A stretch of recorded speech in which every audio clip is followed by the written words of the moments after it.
ნუ გეშინია მხოლოდ ირწმუნე და უფალი შენთან იქნება არასდროს მიგატოვებს აი როგორი საოცარი სიტყვებია რა სანუგეშო სიტყვებია ჩვენთვის განსაცდელის ჟამს მწუხარების ჟამს დაეჭვების თუ ორჭოფობის ჟამს შესაძლებელია განკურნებაც ღვთის მადლით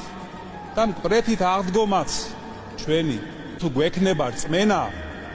რომ ეს შესაძლებელია აი რა ძალა აქვს